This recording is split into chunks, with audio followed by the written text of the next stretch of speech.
So eto na nga po mga kaibigan, Los Angeles Lakers, JJ Redick na paiyak na lang sa magandang resulta ng kanyang lineup.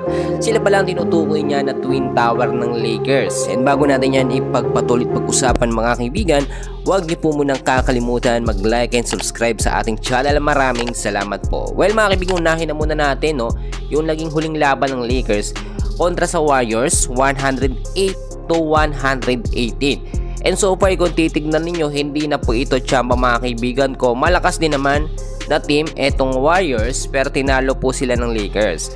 Ayon na rin po mga kaibigan sa naging interview dito kay JJ Redick, ay ginawa ng Lakers yung kanilang magandang chemistry simula pa lamang po ng first half at sa second half ng game.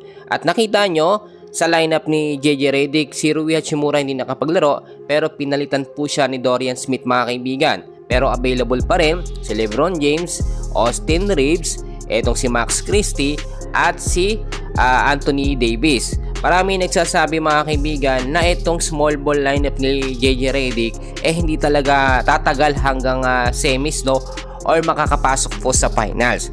But so far kung titignan ho natin mga kaibigan, ito ipapakita ko po sa inyo. Out of 5 games ng Lakers mga kaibigan, isa lamang yung naging talo nila. Yung naging laban ng Lakers kontra nga po sa Brooklyn Nets, 102-101 yung naging final score. Sa Clippers naman kontra sa Lakers, 116-102. Talo ang Lakers dyan mga kaibigan, Pero pagdating naman sa Warriors, sa Celtics at sa Wizards mga kaibigan, consistent po yung tatlong game na yan, panalo po ang Lakers mga kaibigan. So nakita naman natin, etong small ball lineup ni JJ Redick naging effective bandang huli. Paano ko nasabi mga kaibigan? Tignan nyo mabuti, simula sa first half, talagang may depensa naman, Marami kasi nagsasabi, wala naman daw Twin Tower, paano magkakaroon ng depensa ang Lakers?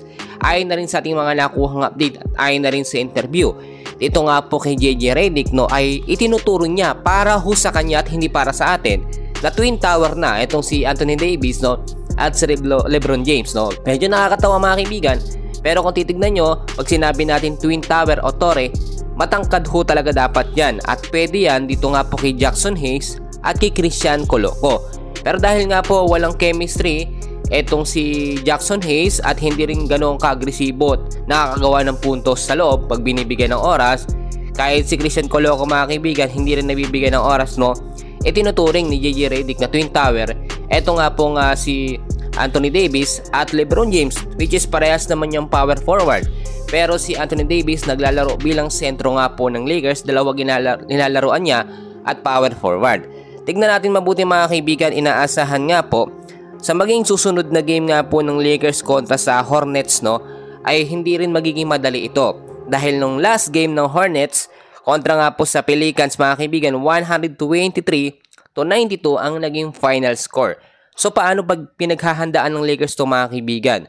Tignan nyo mabuti, kahit hindi po binabago ni JJ Redick ang starting 5 lineup ng Lakers, nakakasabay kahit papaano sa malalakas na team dito sa NBA. Which is tignan nyo, sa Warriors malakas naman yan, kahit ngayon nakita natin medyo bumaba ang standings ng Warriors, nalakas pa rin ang koponan yan.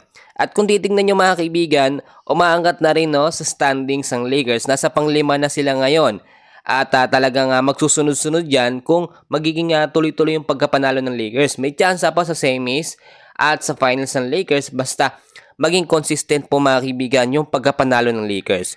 Well mga kaibigan, kung titignan nyo para sa akin, nakikita naman natin yung effort na ginagawa ni JJ Redick, na kahit nga po pwede siyang kumuha or mag-trade ng mga big man dito nga po sa Lakers, tulad na lang po ni Dwight Howard na aking tinutukoy ng mga nakaraan, ay hindi niya agad-agad ginagawa. Marami kasing gustong patunayan nito si JJ Redick na tama yung kanyang desisyon na maglagay ng small ball lineup, na isipin ng kalaban na mahina yung lineup, Pero once na on the spot na sa live game, nag-iiba na yung sitwasyon ng Lakers. So for mga kaibigan, yan muna ang update natin. And please huwag kakalimutan mag-like and subscribe sa ating channel. Maraming salamat.